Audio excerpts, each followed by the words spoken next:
Hello everybody, welcome back to the Mermaids Cave. I'm Leslie Levison and we are on a dazzling crazy quilt adventure.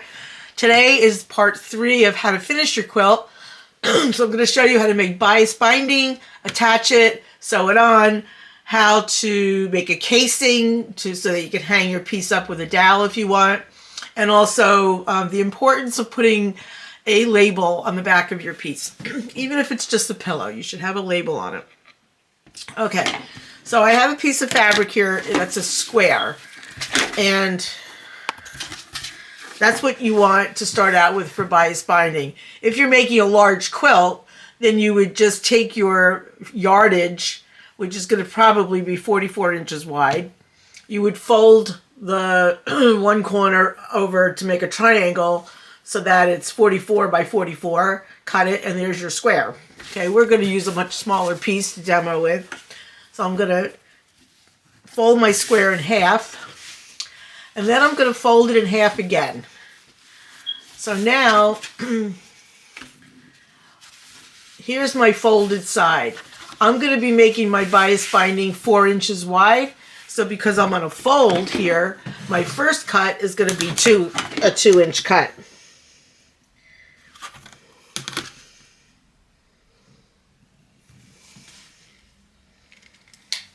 Any book on quilting will have instruction on how to make bias binding. But I thought I would show you, and what you get is a piece of fabric that looks like this. I'm going to cut another piece now.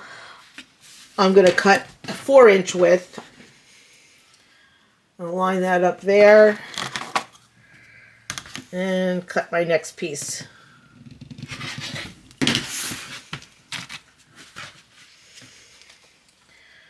Okay, so now I have a lot of little pieces because I was only using a small square. Normally your pieces would be much longer. Now the next step is to put all your pieces together, to sew your bias binding together.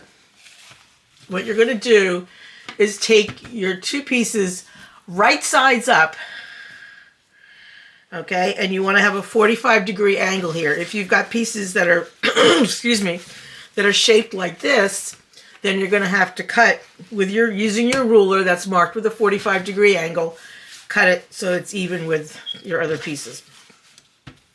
So now I'm going to put these together, right sides together, and it'll extend over the edge.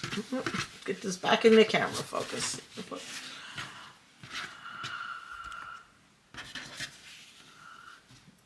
So right sides together, like so. Now normally I would sew this on the machine, but because I am only working with one camera, I'm going to give myself a little sewing line here.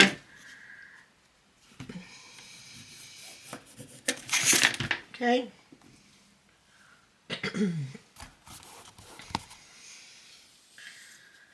And then I'm going to just sew right across. And again, I'm just going to do a running stitch. Obviously, you're sewing on a machine, you're going to use a regular stitch, 10-12 stitch.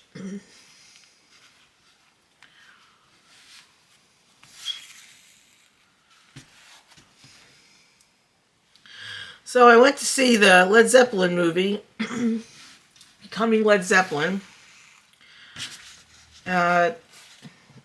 Totally worth it. Great movie. It's not it's not like a fictional documentary. It's a real documentary with the guys from the band and interviews and everything and old footage. It only goes through 1970. That's fabulous. I just came out of it feeling so happy. So if you're a Led Zepp fan, definitely go see it. Okay, so I've got that sewn together.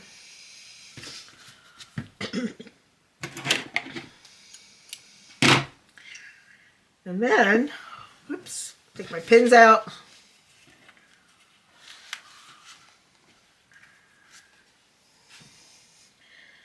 can always tell a quilter because they have threads stuck to them everywhere. And then I'm going to turn that over, and now I have my nice bias binding. Okay. And of course I would press this, and then I would fold it and press it closed. And you're going to keep adding pieces until you have it long enough to go around your whole quilt, and a little extra. Okay. So that just gets pressed in half like that, and that's your binding. Now, here's my little pillow that I was putting together. I've got my binding pinned to it, pinned along up here. I've given myself a sewing line because, again, I'm going to be sewing by hand. I want it to be straight. So we're going to start out. And when I sew binding on, I generally use about a 1/2 inch seam allowance. It's really up to you. So I'm just going to sew this.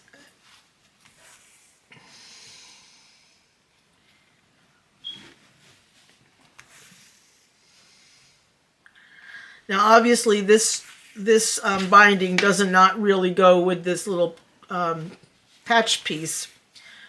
I'm going to actually in the end put black binding on it. And so that's how I did the first video, and then I realized you can't see anything with black binding.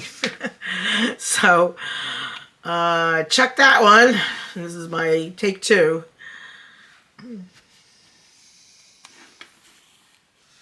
Okay, now how do you get a lovely mitered corner? I once entered a quilt into it wasn't really a contest, it was just a show. And it was rejected on the grounds that the binding wasn't perfect. It was the mermaid quilt, actually. It was the big mermaid quilt. And it was a summer show, and I thought, this is going to be perfect. You know, the binding's not perfect. So I vowed to myself that someday I would make a quilt called Perfectly Bound. I have yet to make that quilt.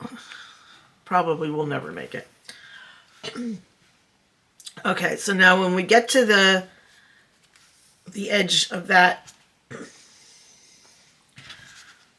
seam, you're going to end off your thread. If you're on a machine, and you turn it so that you have a bias, you have a 45-degree angle here going to the corner, and then you fold it down. Okay, and then you're going to continue sewing.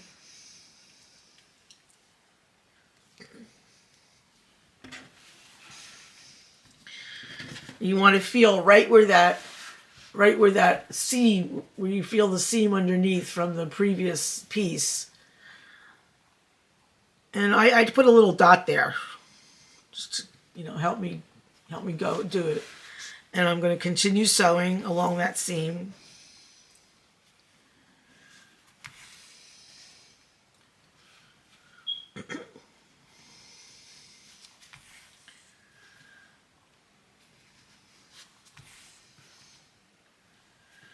And that's as far as I'm going to go for it right now. Okay. So you're going to clip your corner here. Get some of that out of there. Take out your other pins. And again, I would normally do this all on the machine. And then you're going to fold over your mitered corner. You could trim this away. Fold over your corner. Pin it down.